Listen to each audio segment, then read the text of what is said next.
สวัสดีเจ้าสวัสดีท่านผู้ชมทางเพจสวทลปูน FM 95นะเจ้านี่วันนี้พามาดูงานธงฟ้าลดค่าครองชีพนะเจ้ามหกรรมธงฟ้าขับเคลื่อนเศรษฐกิจภูมิภาคจัดที่จังหวัดลำพูนนะเจ้ามีสินค้าไฮไลท์ลดราคานะเจ้าเยอะมากเนาะไข่กลมไข่ไก่จัดเต็มนะเจ้าชมบรรยากาศดูเนาะงานนี้มี2วันนะเจ้ามี3วันเนาะถ้านับจากตะวาแล้วก็วันนี้นะเจ้าศุกร์เสาร์อาทิตย์มีเพียง3วันเท่านั้นนะเจ้าสินค้านี่คือแบบลดราคาเยอะมากก็บอกว่าสินค้าเนี่ยราคาลดสูงสุดถึง 60% นะจ๊ะนี่ยังดู 60%เป็นน้ำยาพวกซักผ้านะจ๊ะน้ำยาซักผ้า1ห่อจากเดิมเนี่ยปกติราคานี่อย่างนี้ปกติจากเดิม499เหลือ179 บาทนะเจ้านี่ราคาถูกมากนี่เจ้าคนเยอะมากนะเจ้าก็จะมีสินค้าที่เป็นไฮไลท์สำคัญนะเจ้าก็คือพวกไข่ไก่ข้าวสารน้ำมันพืชนะเจ้าไข่ไก่เบอร์เอ็มนะเจ้าเบอร์เอ็มเนี่ยราคาแผงละ90 บาทนะจ๊ะแผงละ90 บาทก็ถือว่าเป็นโอกาสดีของพี่น้องชาวลำพูนนะเจ้าท่านใดที่ว่างๆเนาะแวะเวียนมาได้นะเจ้าเพิ่นมีเต็นท์โดมแบบใหญ่มากนะเจ้าไม่ต้องกังวลเรื่องของฝนฟ้าอากาศนะเจ้ามีร่มมีร่มที่จอดรถก็เยอะมากนะเจ้าสถานที่จัดงานเดิมที่บริเวณพื้นที่เอกชนนะเจ้าบ้านแม่สารฟ้าแดงแต่ว่าสินค้าที่เป็นไฮไลท์เนี่ยต้องเตรียมเงินสดมาหน่อยนะเจ้าเพราะว่าเปิ้ลรับแต่เงินสดน้ำตาลทรายนะเจ้าตอนนี้คนมารอแบบเยอะมากนะเจ้าคนมารอแบบเยอะมากรอซื้อสินค้าราคาประหยัดนะเจ้าราคาไฮไลท์สำคัญนะเจ้ามีสินค้าหลากหลายรายการเลยอันนี้ก็จะเป็นข้าวสารก่อนราคาถูกนะเจ้าน้ำตาลทรายข้าวสารจะอยู่ทางฝั่งหนึ่งนี่น้ำมันพืชนี่ก็จำกัดครัวเรือนละรู้สึกจะ3 ขวดนะเจ้า3 ขวดราคาขวดละ40 บาทนะเจ้าแต่อย่างที่บอกไปว่าต้องเตรียมเงินสดหน่อยนะเจ้าเตรียมเงินสดหน่อยจำกัด3 ขวดใช่ไหมคะ3 ขวดอันนี้ก็จะเป็นข้าวสารนะเจ้าถ้าเป็นโซนสินค้าไฮไลท์เนี่ยท่านต้องเตรียมเงินสดนะเจ้าเนี่ยพวกนี้สินค้าราคาถูกมากลดสูงสุด 60% นะเจ้าอันนี้เดี๋ยวพาดูสินค้าแล้วกัน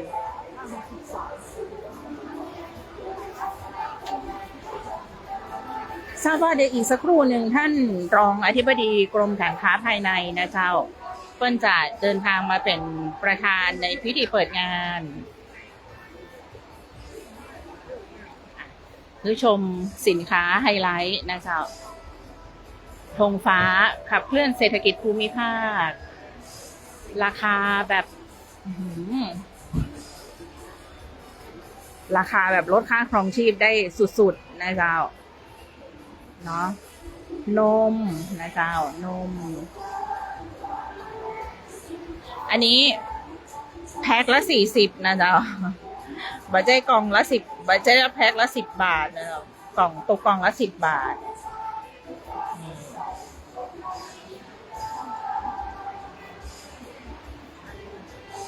อย่างที่บอกไปเจ้าว่าเปิ้ลก็จะมีการจัดโซนในเต็นท์โดมอยู่2 เต็นท์นะเจ้าจะมีอยู่2 เต็นท์ซึ่งแต่ละเต็นท์เนี่ยก็จะมีสินค้านะเจ้าเป็นสินค้าไฮไลท์เนาะสินค้าลดราคาพิเศษเนี่ยนะเจ้าโซนนี้ต้องเรียนว่าต้องเตรียมเงินสดมานะเจ้าต้องเตรียมเงินสดมาถึงจะซื้อสินค้าราคาไฮไลท์ได้นะเจ้า ส่วนถ้าเป็นสินค้าธงฟ้าจากร้านอื่นๆนะเจ้าอันนี้สามารถใช้แบบสแกน QR code ได้เนาะแต่ให้ดูบรรยากาศภายนอกนะเจ้าบรรยากาศดีๆนี่สถานที่จอดรถก็เยอะแยะเลยนะเจ้าแล้วก็มีเต็นท์โดม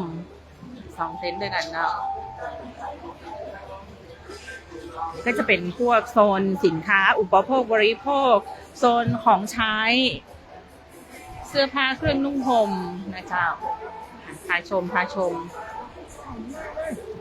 จะถ่ายรูปลงเพจก็อาจจะประทั่วถึงนะเจ้าพาเดินชมสัก1 รอบแล้วกันเนาะ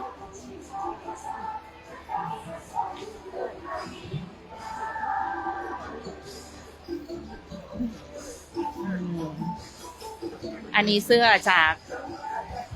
80เหลือ60นะเนาะราคาเบาๆเนาะชุดใส่เล่นชุดนอนนะเนาะ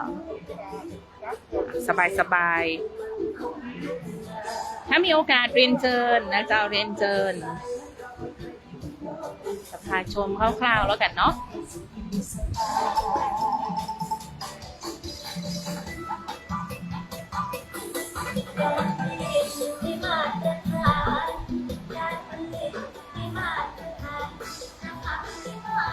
ก็จะเป็นขนมโอ้มีงาตอยนะงาตอยเนี่ยค่ะถ้าเป็นร้านที่เปิ้ลขายโซนที่ปัจจัยโซนสินค้าไฮไลท์เนี่ยสามารถสแกน QR code ได้แต่ถ้าเป็นสินค้าไฮไลท์เรียนว่าต้องเตรียมเงินสดนะเจ้า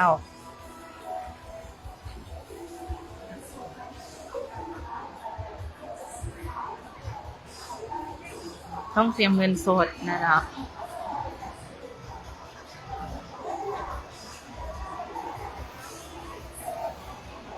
สวัสดีครับสวัสดีเจ้านี่อันนี้ก็จะเป็นสินค้าเยอะมากมีผลไม้ตัวนะเจ้าลองกองก็มี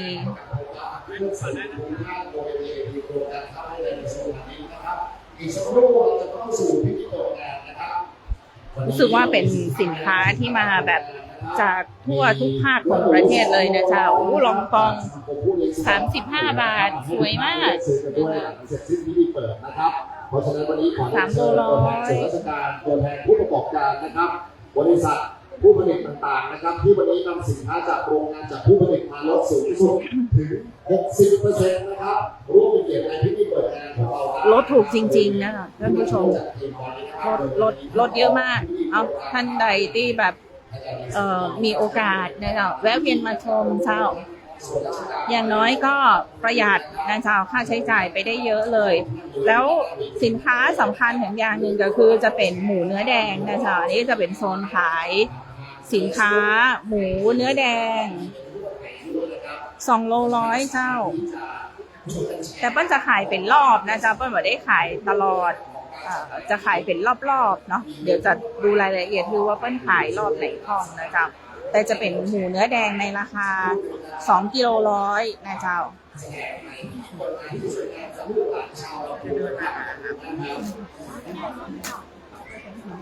คนเยอะมากคนเยอะมาก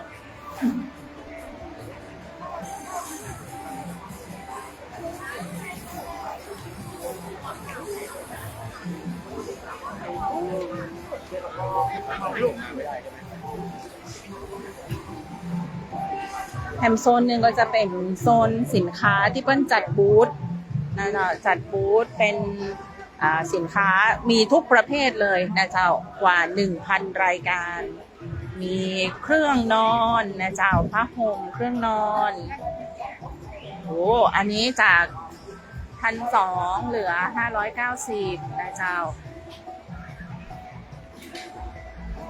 ลอตเตอรี่ก็มีจ้านี่จะพาชมเนาะมีเปิ้ลก็มีพัดลมนะเจ้าพัดลมให้บริการแบบตลอดทั้งงานนะเจ้าเตรียมไว้เป็นจุดๆอากาศก็สบายเลยนะเจ้าวันนี้ก่อนน่าจะบอกค่อยมีแดดเนาะผู้ไปค่ะลูกค้าไม่ค่อยมีแดดนี่จ้ะ โซนอาหารก็มีที่นั่งไว้บริการคือตัวนะเจ้า มีส้มตำไก่ย่างเขาสวนกวางอีนะโอ้สินค้าน่ากินเยอะมากเลยขายชมคร่าวๆแล้วกันนะเจ้า มีของกินของใช้ครบถ้วน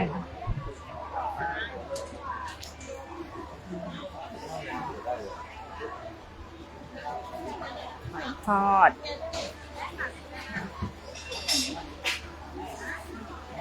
ชาชัก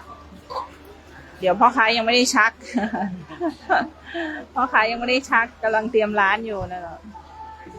10 โมงถึง 3 ทุ่มโดยประมาณนะเจ้า10 โมงถึง 3 ทุ่มวันนี้แล้วก็พรุ่งนี้อีกแค่วันเดียวนะเจ้าเหลือเวลาวันนี้กับวันพรุ่งนี้2 วันสุดท้ายนะเจ้าเมื่อไหร่จะมีมาเตือนนะเจ้างานแบบนี้เนาะบ่ได้มีตลอดนะเจ้าปกติเวลาเราไปซื้อสินค้าธงฟ้าในงานที่ต่างสำนักงานพาณิชย์จังหวัดเฮาเปิ้นพาไปนะเจ้าไปเปิ้นห้องอย่างก็หน่วยบริการเคลื่อนที่ของจังหวัดนะเจ้าก็จะมีสินค้าบางรายการที่เป็นสินค้าไฮไลท์ไปขายเพื่อกับพี่น้องประชาชนอาจจะเดือนละครั้งนะเจ้าที่เปิ้นบุญไปตามหน่วยต่างๆเนาะแต่อันนี้คือแบบว่าขนมาแบบเยอะมากนะเจ้าหลายรายการมากเป็นพันรายการเลยนะเจ้าแล้วราคานี่คือลดสูงสุด 60% นะเจ้าก็เลยต้องมาประชาสัมพันธ์นะเจ้าเพื่อกับทางสำนักงานพาณิชย์จังหวัดลำพูนนะเจ้ากรมการค้าภายในกระทรวงพาณิชย์นะเจ้าท่านพาณิชย์ท่านบอกอยากขึ้นมากันเยอะๆเพราะว่าสินค้าราคาถูกมากนะเจ้าเป็นโอกาสที่ดีของพี่น้องชาวลำพูนนะเจ้าสถานที่จัดงานก็พื้นที่เอกชนนะเจ้าบ้านแม่สันปลาแดดเนาะที่เปิ้ลจัดงานฤดูหนาวงานลำไยกันนะเจ้ามาเลยมีเต็นท์โดมใหญ่ๆ2 เต็นท์เลย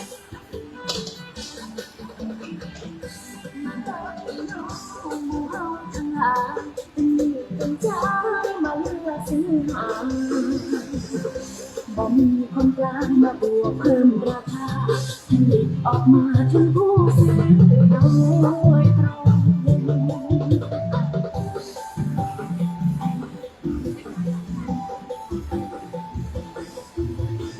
กิมจูก็มี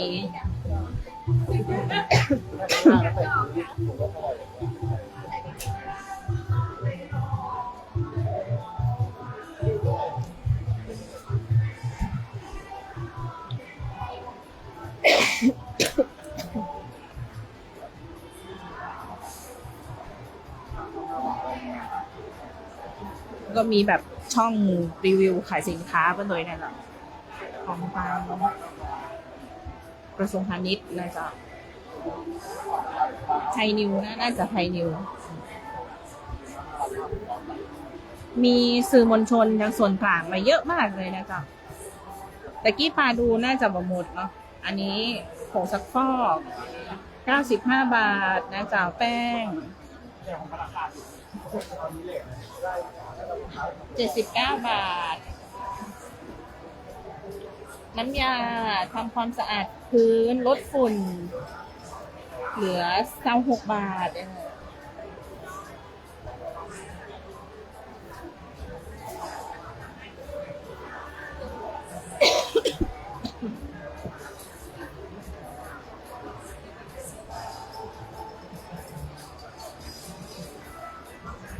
โอ้น้ำยาซักผ้าเด็กลดเยอะมากนะคะ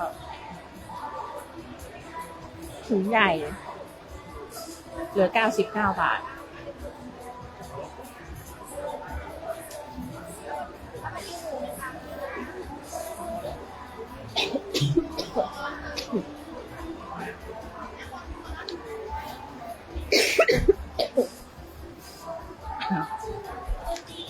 เริ่มอาแหะละเจอท่านพาณิชย์พอดีเลย เชิญชวนพี่น้องสารปูนหน่อยเจ้า เจ้าวันนี้นะเจ้าเขาจัดงานคงฟ้าราคาประหยัดเป็นวันที่2ของงานแล้วนะเจ้าแล้วก็ขอเชิญชวนเนาะวันที่เห็นว่าคนมาเยอะมากเลยนะเจ้าเพราะว่าเขามีสินค้าไฮไลท์นะเจ้าสินค้าไฮไลท์ไข่ไก่น้ำมันพืชโดยเฉพาะหมูนะเจ้าเนื้อหมูเนื้อแดงเนี่ย2 กิโล100 บาท 100 บาทเนาะ เจ้า ก็สามารถที่มาเลือกซื้อเลือกหาได้ทั้งหมด 1,000 กว่ารายการเนาะแล้วก็รวมถึงสินค้าที่เราเอามาจากทั่วประเทศไทยเลยเนาะจะสามารถที่จะมาเลือกซื้อเลือกหาได้วันนี้กับวันพรุ่งนี้แหมนะเจ้าเนาะ เจ้าเหลืออีก2 วัน อีก2 วัน เปิดถึงกี่โมงค่ะ ตั้งแต่10 โมงนะเจ้าเนาะจนถึง2 ทุ่ม อ๋อ2 ทุ่ม เจ้าถ้าคนเยอะเขาก็จะ ขยายเวลานิดนึง นะเจ้าเนาะ แต่เห็นว่าถ้าเกิดมาซื้อสินค้าแบบไฮไลท์เนี่ยต้องเตรียมเงินสดตัว โซดมาเนาะ อ่า ด้วยความที่เขาอาจจะเกรงในเรื่องของแบบอะไรนะ โอนแล้วแบบไม่เข้า เนาะในเจ้า อืม จะเข้า การตรวจสอบอะไรอย่างของเปิ้ลกระบวนการก็จะง่ายกว่านะเจ้า แต่นี่เขากำลังเกรงกันอยู่เนาะก็เตรียมเงินสดมาเนาะสำหรับสินค้าไฮไลท์นะ เจ้าเชิญชวนนะเจ้าเชิญชวน นะเจ้าเนาะที่พื้นที่ลานเอกชนแม่สารไปแดดเนาะเจ้าเนาะที่เขาจัดงานประจำปีของงานกาชาดงานลำไยเนาะก็เชิญชวนนะเจ้าเนาะตั้งแต่วันจริงๆแล้วเขาจัดตั้งแต่26ถึงวันที่28 กันยายนนะเจ้าเนาะก็มาเลือกซื้อเลยขายกันได้นะเจ้า เจ้าแต่ว่าเดี๋ยวสักกรรมนี้เพิ่นมีพิธีเปิดงานนะ ป เรา ระมาณ10 โมงนะเจ้าโดยที่ท่านอธิบดีกรมค้าภายในท่านหมอบท่านรองอธิบดีกรมค้าภายในมาเป็นประธานในพิธีเปิดนะเจ้าเนาะและในส่วนของจังหวัดลำพูนของเขาก็มีส่วนราชการก็มารวมกิจกรรมรวมงานกันนะเจ้า อ๋อโอเคเจ้า ชวนนะเจ้า เชิญชวนขอบคุณเจ้าแหมท่านพาณิชย์จังหวัดนะเจ้าคุณผู้ฟังเนี่ยคุณผู้ชม จริงๆก็จะมีผลิตภัณฑ์จากเครือข่ายนะเจ้าเยอะเลยนะอย่าง Global House แล้วก็มีผลิตภัณฑ์สินค้าในครัวเรือนนะเจ้าแล้วก็มีฝั่งปุ้นก็จะมีบิ๊กซีนะเจ้าบิ๊กซีก่อนนำสินค้าราคาถูกมาจำหน่ายโดยนะเจ้าอ่ะเชิญชวนแล้วกันเนาะมากรรมธงฟ้าเหลืออีก2 วันเท่านั้นนะเจ้าถ้ามีเวลามีโอกาสก็เรียนเชิญเจ้า